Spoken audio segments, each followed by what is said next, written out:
Hello students, मैं doctor Abhishek Singh आप सभी का स्वागत करता हूं अपने इस यूट्यूब चैनल पर।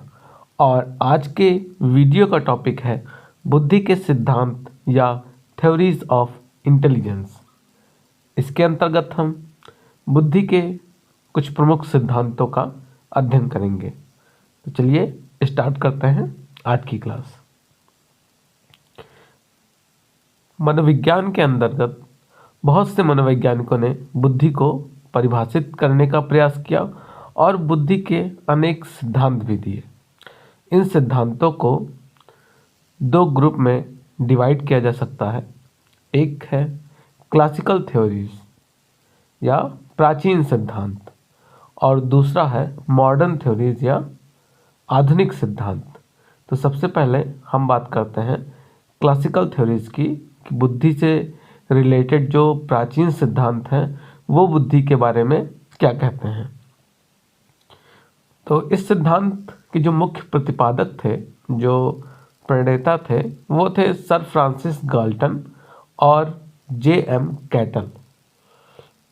इन दोनों लोगों ने ही 1800 में बुद्धि की एक सिद्धांत का प्रतिपादन किया और इसके साथ साथ इन्होंने एक विधि का भी प्रतिपादन किया था, जो था मनोमितिक विधि या साइकोमेट्रिक मेथड। अब इन लोगों ने बताया कि जो बुद्धि है, बुद्धि का निर्माण संवेदी क्षमताओं के द्वारा होता है।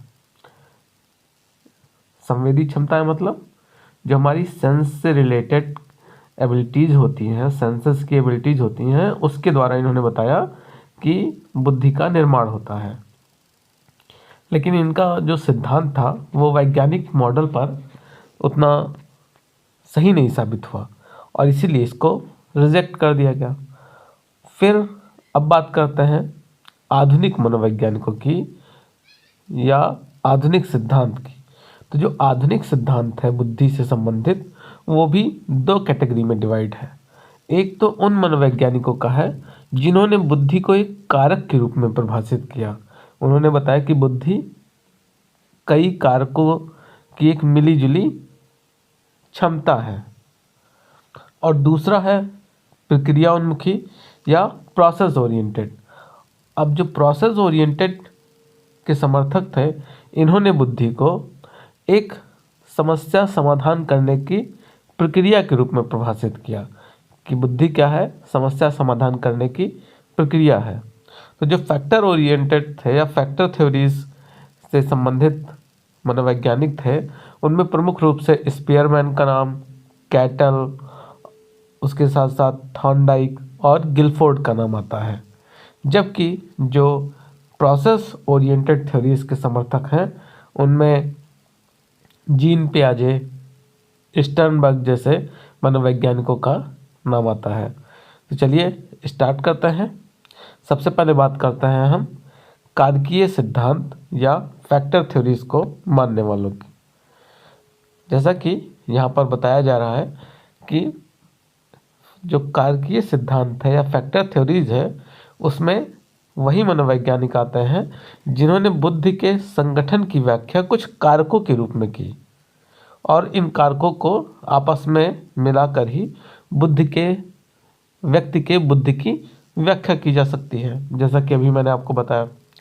तो अब इसमें जो सबसे पहली थ्योरी है वह है स्पीयरमैन का टू फैक्टर थ्योरी, या जिसे हम हिंदी में कहते हैं स्पीयरमैन द्विकारक सिद्धांत। अब स्पीयरमैन जो कि ब्रिटेन के रहने वाले थे, इन्होंने बुद्धि के दो कारक बताए। कब बताए? 1904 में बताए। पहला कारक था जी कारक, जी फॉर जीनियस नहीं, यहाँ पे जी फॉर जनरल एबिलिटी या सामान्य क्षमता से है। दूसरा है एस, एस का मतलब स्पेसिफिक एबिलिटी। तो सबसे पहले हम बात करते हैं जी कारक की। जी कारक जो कि प्रत्येक व्यक्ति में मौजूद होता है। स्पीयरमैन ने बताया कि जी कारक सभी व्यक्तियों में पाया जाता है और यह एक प्रकार की मानसिक ऊर्जा होती है जो व्यक्ति में जन्म के समय से ही मौजूद होती है, या कह सकते हैं अपने माता पिता के द्वारा उस बच्चे को मिलती है। और इस पर प्रैक्टिस का या एक्सपीरियंस का कोई असर नहीं पड़ता, कोई प्रभाव नहीं पड़ता है। और यह पाई तो सभी व्यक्तियों में जाती है, लेकिन इसकी मात्रा भिन्न भिन्न होती है, किसी में अधिक, किसी में कम। जिस व्यक्ति में जी कारक ज़्यादा पाया जाता है वह कार्यों को करने में ज़्यादा निपुण होता है, लेकिन सामान्य कार्यों को करने में, जो एक डेली रूटीन के कार्य रहते हैं उनको करने में वह ज़्यादा निपुण रहता है। लेकिन जब बात आती है स्पेसिफिक कार्य की, तब वहां पर कौन सी एबिलिटी काम आती है? तो वहां पर काम आती है एस कारक या स्पेसिफिक एबिलिटी। एस कारक जिसका रूप परिवर्तनशील रहता है, यानी जाहिर सी बात है परिवर्तनशील बोला गया है तो हम इसको ये बढ़ा भी सकते हैं और ये घट भी सकता है, और ये डिपेंड करता है प्रैक्टिस के ऊपर।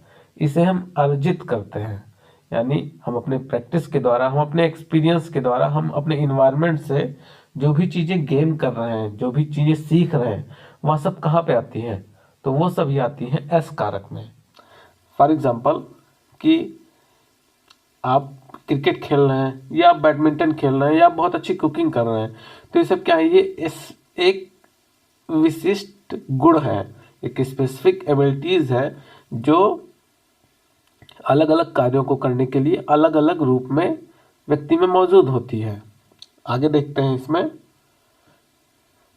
यहाँ पर बताया जा रहा है कि एक मानसिक कार्य को करने के लिए एक तरह का एस कारक की आवश्यकता होती है तथा दूसरे मानसिक कार्य को करने के लिए दूसरे तरह के एस कारक की आवश्यकता होती है, और एक ही व्यक्ति में अलग अलग कार्यों को करने के लिए भिन्न भिन्न एस कारक भी मौजूद होते हैं।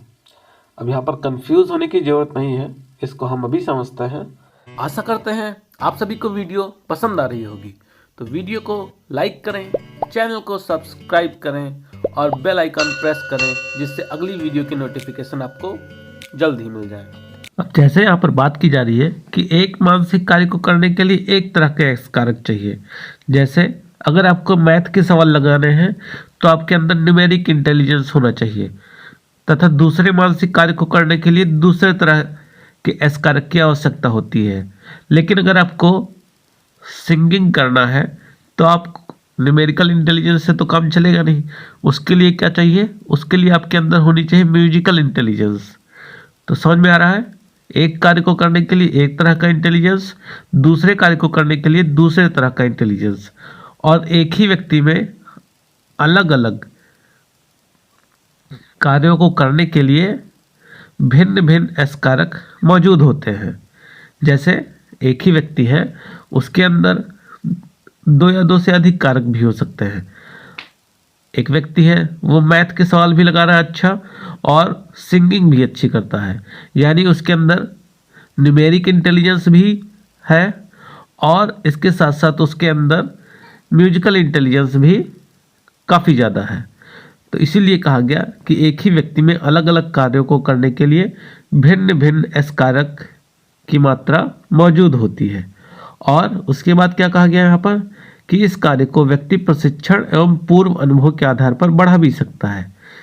यानी अगर हम ज़्यादा प्रैक्टिस करते हैं तो ज़्यादा अच्छा मैथ लगाएंगे, अगर हम ज़्यादा प्रैक्टिस करते हैं तो हम ज़्यादा अच्छा सिंगिंग करेंगे। तो समझ में आ गया दोनों एस कारक और जी कारक। अब हम आगे बढ़ते हैं अपने नेक्स्ट सिद्धांत पे, जो कि है थर्स्टन का समूह कारक सिद्धांत, थर्स्टन ग्रुप फैक्टर थ्योरी। अब तक स्पेयरमैन ने तो दो कारक बताए, लेकिन थर्स्टन ने कहा मैं पीछे की ओर हूँ, उन्होंने दो बताए तो मैं 7 बताऊंगा। अब थर्स्टन ने क्या किया? थर्स्टन ने 7 कारक बता दिए, 7 समूह कारक बताए। तो थर्स्टन क्या बता रहे हैं, इसको पहले हम एक एग्जाम्पल से समझते हैं। जैसे यहाँ पर क्या कह रहे हैं कि मानसिक क्षमताओं का एक सामान्य प्रधान कारक होता है जो उन सभी मानसिक प्रक्रियाओं को आपस में एक सूत्र में बांधे रखता है। किसकी बात कर रहे हैं? मानसिक प्रक्रियाओं होती हैं, लेकिन उन सभी मानसिक प्रक्रियाओं का एक प्रधान सामान्य कारक होता है। जैसे आप इसको इस तरह से समझें कि एक ग्रुप है बच्चों का जिसमें 10-20 बच्चे हैं, 10-20 स्टूडेंट हैं बीए फर्स्ट ईयर के, ठीक है। अब ये है क्या है, ये समझ लिए कि बुद्धि के मानसिक कारक हैं। अब इनका एक सामान्य प्रधान कारक क्या हो सकता है, तो क्या किया गया कि जिस 5 साइकोलॉजी के स्टूडेंट लिए गए और उनको अलग कर दिया गया, 5 एजुकेशन के स्टूडेंट लिए गए, उनको अलग कर दिया गया, और 5 सोशल साइंस के स्टूडेंट लिए गए, उनको अलग कर दिया गया, सोशोलॉजी के स्टूडेंट लिए गए, उनको अलग कर दिया गया। अब जो साइकोलॉजी के स्टूडेंट हैं वो क्या है, वो समझे कि वो सभी मानसिक प्रक्रियाएं हैं और उनका एक सामान्य कारक बना दिया गया, उनको एक नाम दे दिया गया प्रधान कारक, और प्रधान कारक क्या हो गया, साइकोलॉजी, उनको एक नाम दे दिया गया साइकोलॉजी। दूसरे ग्रुप को नाम दे दिया गया एजुकेशन, तीसरे ग्रुप को नाम दे दिया गया सोशोलॉजी। अब उसके अंदर साइकोलॉजी है तो साइकोलॉजी के अंदर बहुत सारे चीजें आती हैं। अब उस 5 बच्चों में से किसी को इंटेलिजेंस की नॉलेज काफी ज्यादा है, किसी को मेमोरी की नॉलेज काफी अच्छी है, किसी को लर्निंग की नॉलेज काफी अच्छी है, इसी तरीके से बाकी ग्रुप में भी है। तो वही चीज यहाँ पर थर्स्टन बता रहे हैं कि जो बुद्धि के कारक हैं वो बहुत सारे कारक होते हैं। अब यहाँ पर क्या बता रहे हैं, इन्होंने ये बताया कि कुछ कुछ बुद्धि के कारकों को आपस में मिलाकर उनका एक समूह बना दिया गया और फिर उस समूह में से एक कारक को प्रधान कारक बना दिया गया। जैसे मान लीजिए रीजनिंग है। अब रीजनिंग के अंदर क्या क्या आता है, रीजनिंग के अंदर आता है नंबर सीरीज को जानना, लेटर्स के पीछे छिपे हुए नियम को जानना, नंबर सीरीज में अगला नंबर कौन सा होगा इसको जानना, ब्लड रिलेशन जानना। तो ये सभी क्या है, अब ये अलग अलग मानसिक क्षमताएं हैं। अब इनको इन्होंने क्या किया, सबको एक साथ ले लिया और नाम क्या दे दिया, रीजनिंग। आगे देखिए इसमें क्या बता रहे हैं कि ऐसे सभी मानसिक प्रक्रियाओं जिनका एक प्रधान कारक होता है आपस में संबंधित होते हैं और एक साथ मिलकर एक समूह का निर्माण करते हैं। जैसा कि अभी हमने बात किया, चाहे वह ग्रुप का ले लें, साइकोलॉजी के ग्रुप का, कि साइकोलॉजी के ग्रुप में बहुत सारे लोग हैं, आपस में मिलकर एक समूह का निर्माण कर लिया। ऐसे ही बुद्धि में ब्लड रिलेशन हो गया, नंबर सीरीज हो गया, या इसके साथ साथ लेटर्स के पीछे जो कोडिंग डिकोडिंग हो गया। अब इनको आपस में एक समूह बना के क्या नाम दे दिया गया, रीजनिंग नाम दे दिया गया। जैसे बच्चों को क्या नाम दे दिया गया था, साइकोलॉजी का ग्रुप नाम दे दिया गया था। तो इसी तरह से थर्स्टन ने अपने सिद्धांत में 7 प्रधान मानसिक क्षमताओं के बारे में बताया।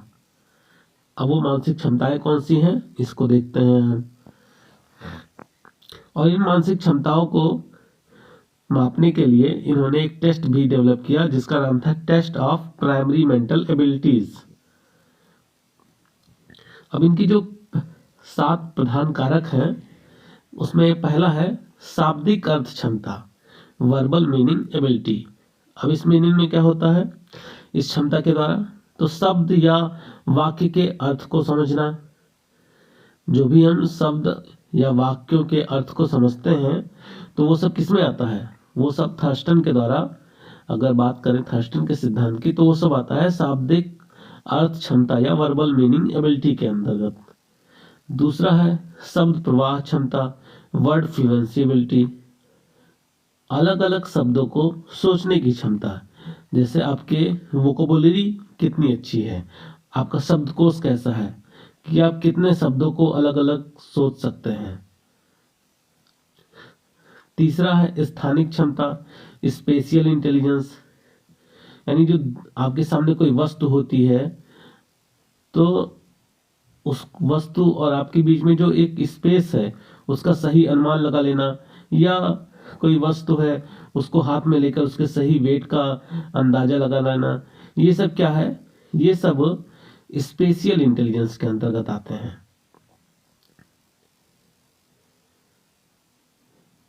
नेक्स्ट है आंकिक क्षमता या न्यूमेरिक एबिलिटी। अब इसमें परिशुद्धता तथा तीव्रता के साथ आंकिक परिकलन, यानी तीव्रता भी है, बड़ी तेजी से क्वेश्चन के आंसर भी लगा रहे हैं और वो क्वेश्चन सही भी हो रहे हैं, उनके आंसर सही भी हों, तो ये किस में आएगा? ये आएगा आंकिक क्षमता में। नेक्स्ट, रीजनिंग एबिलिटी, जैसा कि अभी हमने देखा था, वाक्यों या अर्थ के पीछे छिपे हुए नियमों की पहचान करना। अब रीजनिंग एबिलिटी में क्या किया इन्होंने? बहुत सारी चीजें थी, सबको मिला के नाम दे दिया रीजनिंग एबिलिटी। जैसे इससे पहले हम देखें स्थानिक क्षमता, अब उसमें वस्तुओं के बीच की दूरी को, वस्तुओं के वेट को, इन सब का अंदाजा लगाने को उन्होंने एक साथ नाम दे दिया स्पेशियल इंटेलिजेंस। ऐसे ही नेक्स्ट है स्मृति क्षमता, मेमोरी एबिलिटी, किसी पाठ्य वस्तु को या पाठ्यक्रम को जल्दी से याद कर लेने की क्षमता, ये कहाँ पे आती है? इसके अंतर्गत आती है। फिर प्रत्यक्ष ज्ञानात्मक गति क्षमता, जैसे अगर आपके आस पास में कोई घटना घट गई है, कोई एक्सीडेंट हो गया है, अब कुछ लोग रहते हैं वो 10 लोगों से पूछते हैं, अरे भाई क्या हो गया, अरे भाई क्या हो गया, क्या हुआ यहाँ पे।